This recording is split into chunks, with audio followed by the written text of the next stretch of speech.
이, 아이,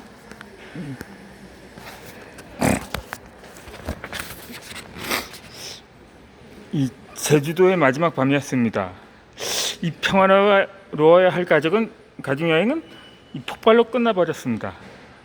이 과주 한 조각만 먹어도 며칠 괴로워하는 아이가 외사촌들과 함께 과자와 인스턴트 식품을 먹는 모습을 보면서 불안과 것정으로 가슴이 조여왔습니다. 여행 분위기를 망치지 않으려고 입술 깨물며 참았지만 결국 철책으로 말았던 것입니다. 자신의 아이를 너무 예민하게 키운다고 했을 때 그동안 어두웠던 모든 감정들이 홍수처럼 쏟아져 나왔습니다.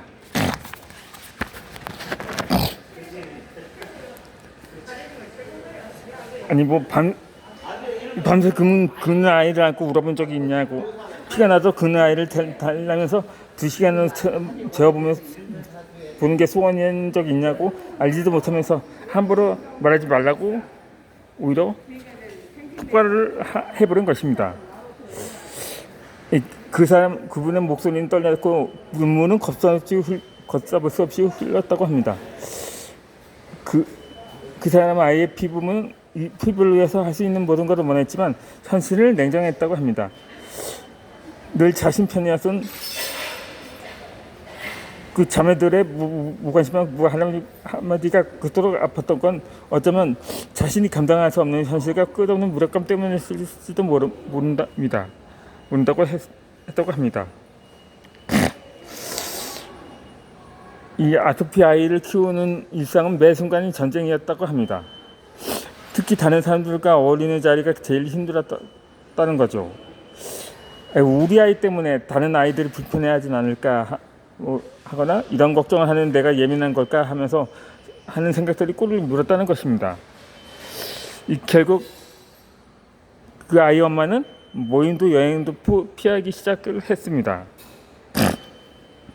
어느 날 같은 반 친구 엄마에게서 전화가 왔다고 하는데 여러 아이와 함께 라면과 피자를 먹는데 아이 그 피부가 괜찮은지 걱정된다는 것이었다고 합니다.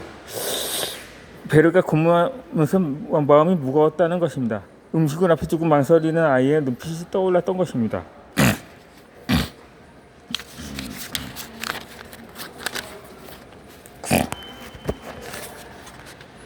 너 스스로 진짜 했어야지. 주는 대로 다 먹으면 어떡하냐고 오히려 아이를 나무랬는데, 그러자 이 아이는 그럼 난 언제부터 마음껏 먹을 수 있냐고, 평생 못 먹는 거냐고 대드는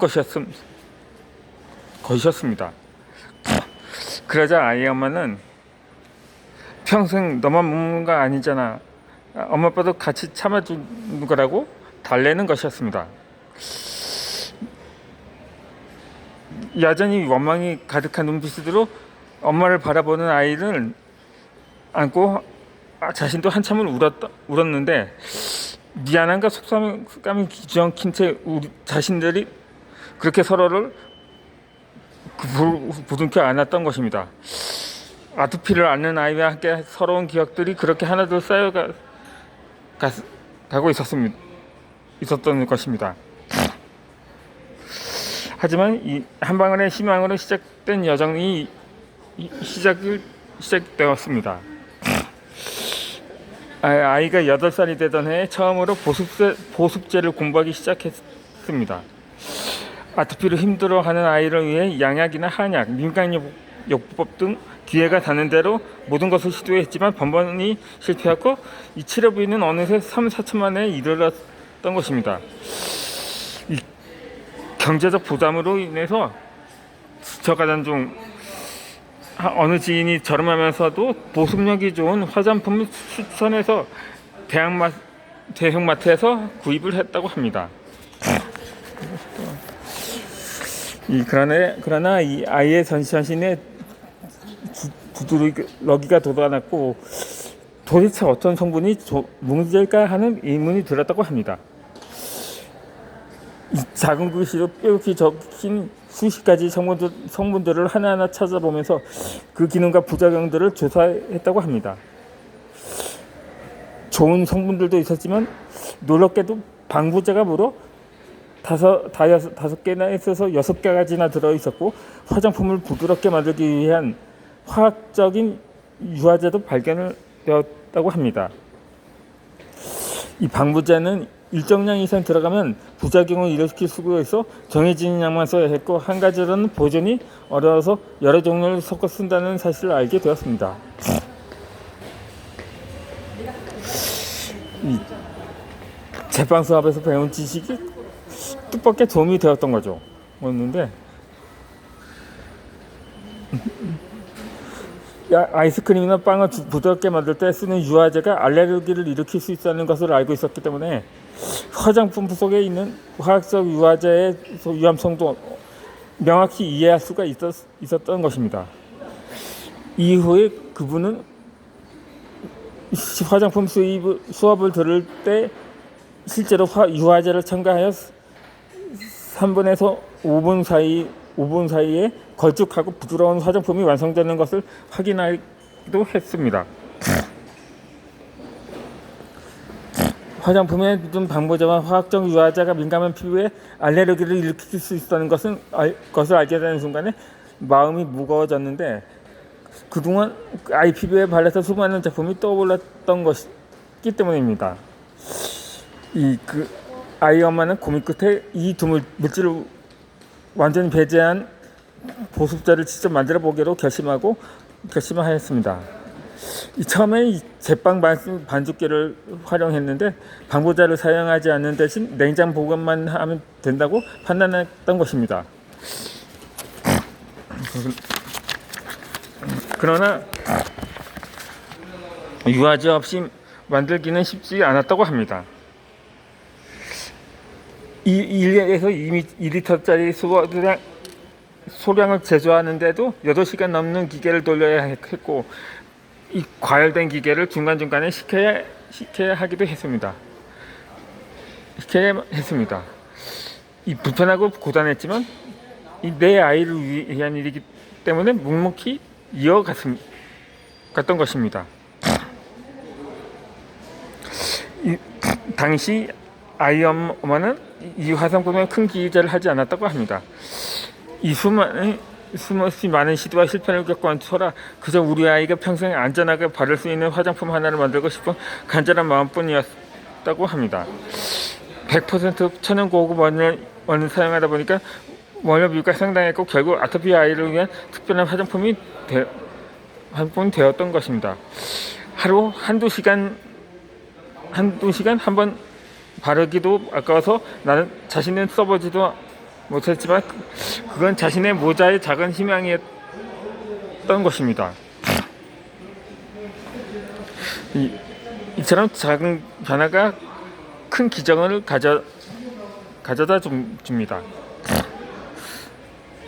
그러다가 마치 하늘에 내 자신이 기도를 듣기라도 한 것처럼 자신에게 피부 트러블이 찾아왔다고 합니다. 이 괴로워하는 아이의 고통을 차라리 내게 달라고 간절히 빌었던 내 마음이 현실이 된 것이기도 합니다. 입술에서 시작된 발진이 얼굴 전체로 퍼지면서 붉게 부풀어 올랐고, 참을 수 없는 가려움이 덮쳤던 것입니다. 동네 지인이 비슷한 증상에 효과를 봤다면 남은 약을 건넸고, 자신은 그 약에 기대를 걸었던 것입니다. 며칠간 나아지는 듯 했지만 오히려 증상은 더 심해졌다고 합니다. 붉은 발진이 더 길어졌고, 눈 툭툭 부었으며 가려움과 붉어짐은 목과 가슴까지 번속 갔던 것입니다. 이것이 말로만 듣던 탈스테로이드 증상임을 직감한 순간에 온몸이 얼어붙는 것 같았다고 합니다. 결국 그의 추석에는 남편과 아이들만 시댁에 보내고 자신은 한 달 넘게 직장도 쉬어야 했습니다. 그러한 절갑한 상황에서 평소 월면비 부담을 아껴 쓰던 큰아이의 보습제를 자신의 얼굴에 발라보았던 것입니다. 노랗게도 바를 때마다 가려움이 잦아들고 피부가 편해졌던 것입니다. 처음에는 그 그 편안함이 오래가지 않아서 피부가 마를 새도 없이 계속 발라야 했지만 꾸준히 바르다 보니 피부가 조금씩 안정되기 시작했다는 것입니다. 한 달쯤 지나서 얼굴에서 하얀 각질이 떨어지기 시작했고 그로부터 2주 정도가 더 흐르다 피부는 이전보다 훨씬 건강해졌습니다. 주변 사람들도 달라진 자신의 피부를 보고 놀라워했다고 합니다. 이 경험을 통해서 보습이야말로 진정한 건강한 피부를 만드는 데 핵심이라는 것을 깨달았다고 합니다. 그 후로 아이들에게도 한두 번이 아니라 수시로 넉넉하게 보습제를 발라주기 시작했던 것입니다. 그러던 즈음에 아이의 담임 선생님께서 가슴 아픈 연락이 왔다고 합니다. 반 친구들의 아토피 피부를 가진 우리 아이가 더럽다면서 피한다는 것이었습니다.